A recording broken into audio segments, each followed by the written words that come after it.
দাদি যান, এইটাই আমজাদ দিলাম, মনে হইতেছে বড় চাচার বাসা এইটাই। চলো। হ্যাঁ, আপনারা কে কই যাবেন? কার কাছে যাবেন? যান যান তো বাইরে যান না।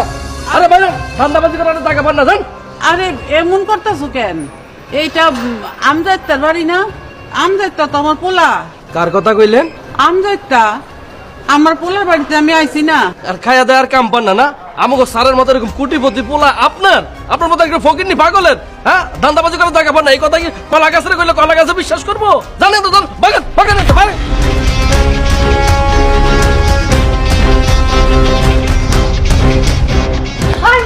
আপনি কি মনে করেন নিজেরে? হ্যাঁ, আমার দাদি যান ধাক্কা দিলেন কেন? ঢাকা শহরে কি মনে করেন আপনি নিজেরে? এই বেশি কথা এই কোন ধরনের ভদ্রতা? হ্যাঁ, একজন বয়স্ক মহিলা, ওনারা তুমি ধাক্কা দিয়ে বাড়িতে ফালাই দিছো। দেখেন না ছোট সাহেব, পাগল মহিলা কি কয় জানেন? হে কইতাছে আমাকে স্যার নাকি ওনার পোলা, মানে আপনার বাবা নাকি ওনার পোলা। আরো কি কই জানেন? আমাকে স্যারের নাম ধইরা কয় আমজাদা। কত বড় সাহস আমনেই কোন? দাদু ভাই, সেই ছোট্ট কালে তোরে আমি কত বুকে করে আগলা রাখছিলাম।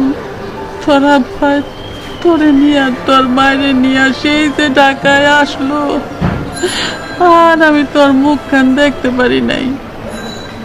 আজকে এত বছর পরে তোরে দেখে আমার পরানটা জুড়ে গেছে ভাই।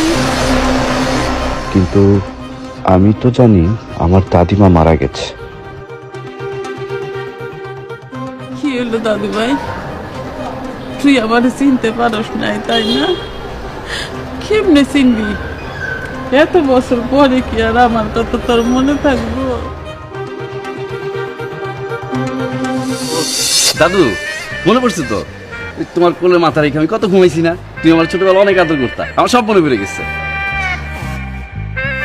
এই যে দেখতেছস না, এইটা তোর ছোট চাচার মাইয়া চুমকি। ওই যে ছোট কালে তুই খালি যার কান ধরে টান দিতি। তাই নাকি? ও তো অনেক বড় হয়ে গেছে। এই দারণের বাচ্চা, অন চিনতে পারছিস সঙ্গরে? হ্যাঁ, মন যার চাইতেছে এখন তোর 32টা দাঁত ফলাই দিয়ে থাপ্পড় দিয়া।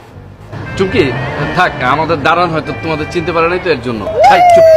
চলো দাদি, চলো বাসা ভিতরে। এই দাঁড়ান, এই দেখেন গ্রাম থেকে আপনি বলে মুরগি নিয়েছি, ধরেন সারাটা রাস্তায় বাসের মধ্যে কক কক কক কক করতে আছে, ধরেন। আরে এটা আমি ধরবো নাকি? তো কে ধরবো? ধরেন আপনি বলে গান, ধরেন ধরেন ধরেন। হ্যাঁ হ্যাঁ, চলো দাদি চলো।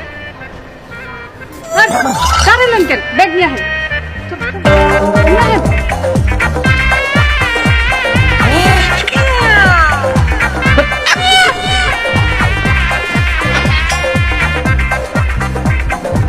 কি করে না এই পাগল ফকিন্দির মতো দেওয়া যাইতেছে, এই নাকি আমাকে স্যারের মা?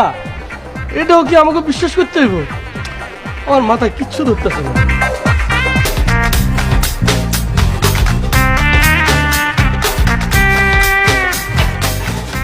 বাবা, মা, বাবা, হ্যাঁ আসি বাবা। তাতে আসো।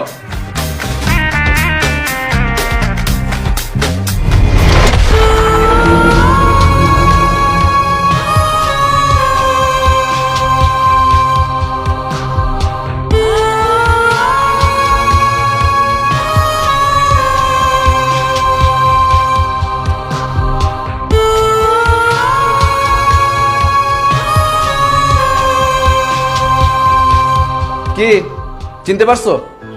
ছি ছি ছি, তোমাদেরকে না বাবা আমার পরিচয় দিত আজকে আমার লজ্জা লাগতেছে। একটা জীবিত মানুষকে তোমরা মেরে ফেলছো। রাজু, তুই কিন্তু বেয়াদবি করতেছিস। আমি বেয়াদ হয়ে গেছি? এই যে বৃদ্ধ মহিলাটা, এটা হলো তোমার শাশুড়ি আর আমার বাবার গর্ভধারিণী মা। আমি কতবার তোমাদেরকে জিজ্ঞাসা করছি, কতদিন জিজ্ঞাসা করছি বলো তো, যে আমার দাদিমা কোথায়, আমার দাদিমা কোথায়? তোমরা কি বলছো? আমার দাদিমা মারা গেছে। আজমত, একটা জীবিত মানুষ তুই তো পোলার কাছে মায়েরা ফেলাইছস। আমি তো তোর কাছে কোনোদিন কোনো কিছু চাই নাই বা, তাইলে আমার দাদু ভাইয়ের কাছে তুই এত বড় মিথ্যা কথাটা কেমনে কইছ? যাওয়ার হয়ে গেছে মা। তুমি এখন চলে আসছো, সব ঠিক হয়ে যাবো মা। অতীতের কথা ভাইবা কি লাভ মা? চলে আসছে মানে? এই মহিলাকে বলো এখন এই মুহূর্তে এই বাড়ি থেকে চলে যেতে। এই মহিলা যদি এই বাড়িতে থাকে না, তাহলে আমার ছেলেটাকে নষ্ট করে ফেলবে। আমার ছেলের উজ্জ্বল ভবিষ্যৎ করার জন্য 22 বছর আগে এই মহিলার হাত থেকে আমি আমার ছেলেকে সরিয়ে নিয়ে এসেছি। 22 বছর আগে তুমি তোমার পোলারে তোমার কাছে নিয়ে আইছো, খুব ভালো করছো। কিন্তু 22টা বছর ধরে তুমি আমার পোলারে আমার কাছ থেকে কাইরা রাখছো কেন?